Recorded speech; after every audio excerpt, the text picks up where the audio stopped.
Spice Drop, Benny Holmes, Charlie and the Tall.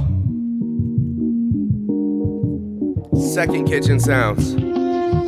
Spice Drop, we're making lobster rolls, the New England style hot dog bun. I have made white bread before, which is going to call for some potato flour and some dry milk. We also had to purchase ourselves a New England style hot dog bun pan. Maybe this is the preferred method of making hot dog buns. I would think that there is another way where you don't need special equipment like this. And as with all baking applications, we're going to measure our ingredients by weight. 360, so 360 grams of white all-purpose flour in the bowl of a stand mixer. You could also do this in any kind of bowl. This isn't a very tough dough, so you could definitely do this by hand. That would be easy. The weight of 1 gram of instant yeast is 3.1, so we want 6.2 grams. What did I just say? It's hard to talk and measure at the same time. I think we need an egg, too. We could do some sugar. 25 grams of white sugar in here. 28 grams of our dry milk. 28 grams dry milk going in. We did not have any potato flour at the grocery store that I go to, so we're going to use instant mashed potatoes. I don't know how this box is so hard to open. It makes me feel I'm not supposed to open it like that. I'm not supposed to open it like that. 43 grams of instant dried potatoes or 43 grams of potato flour, either one. Every time I've made a white bread in the past, I've used actual potato flour. So this is the first time I'm using instant potatoes, and we're going to see how that goes. I think it said 2 teaspoons. We're not going to weigh out the salt. We got a pretty good vibe for how much salt to add to these kind of things. Go off of feeling. Or use 2 teaspoons, I don't know. 28 grams of softened butter. Too much. Okay, we're going 28.7. 28 grams, 28.7 grams. You do you, boo-boo. Oh, dropping butter on the floor. Our cat, Sally Jessie Raphael, is, I was going to say strangely enamored with butter, but it's not even strange. She doesn't love butter, but if we leave butter out anywhere in the entire house, she will find it and she will eat an entire stick of butter by herself. We want this butter soft.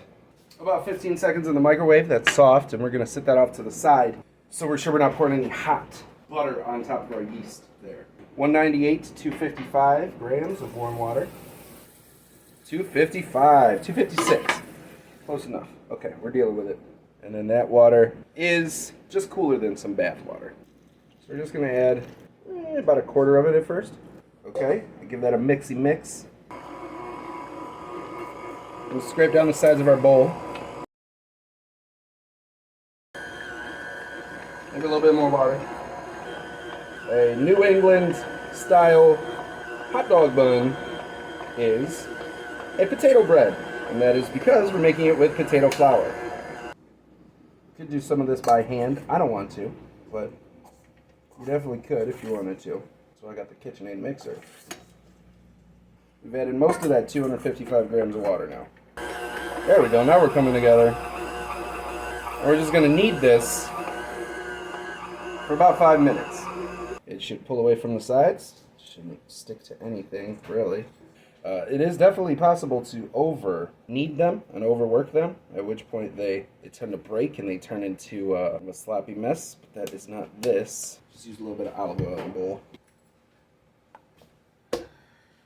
And then roll our dough around so the oil covers it on all sides, so no air is touching it. We're going to let that sit for a couple hours. Rise up, rise up. We're going to deflate that now. And once you deflate it, you can tell if it's proofed enough by poking it, and it'll spring back. This is right on the cusp of being overproofed, I would say. But it's still springing back a little bit, so we're good. What we want to do is grab our New England hot dog bun pan. Gotta grease this up. Make sure you get all the sides. Perfect. And you want to stretch this the best you can. Get it sort of into the shape of this loaf pan.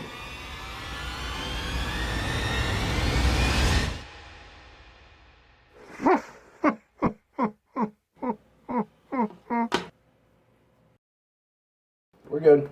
Cool. Just like that. Cover them with plastic wrap.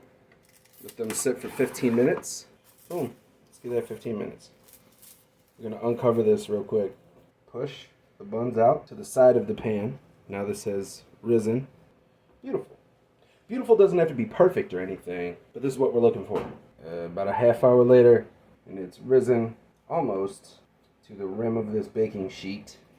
We want to stop it within a half inch of the rim. Get out some final imperfections here if we can. No biggie if we can't. Remember, it's all good. It doesn't look like the picture. What we're going to do is grease the bottom of a baking sheet, and we're going to place it atop our loaf pan. So these buns are going to have a flat top.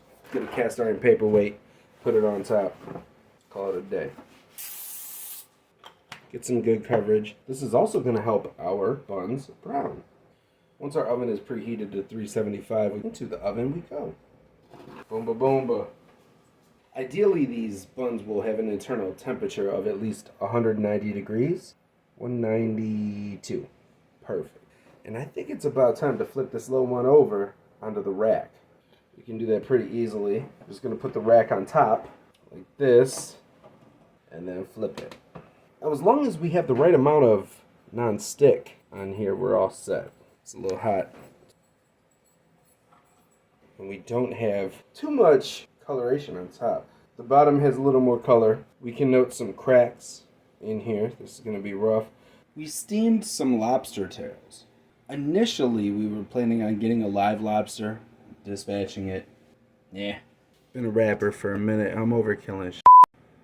We're going to take the best looking, most browned dope. We're going to fry these on this side and on this side. We have a lobster tail. It always stabs you. They're very sharp animals. It looks like these 4 lobsters are enough for 1 lobster roll. Yeah, I was going to say. It might be more economical to just get them at a restaurant. Yeah. That's crazy. We got some lobster. We got some lobster. Oh, yeah. Unseasoned lobster. We steamed this in a pot with water and lemon juice. We're going to add a little bit of mayonnaise. Not too much. We're going to start grilling our New England lobster roll buns.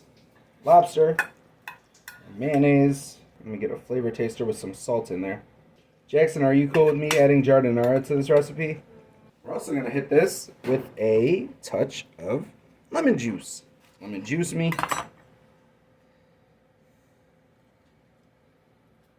a flavor taster. It's time for our secret ingredient, which is going to house the celery.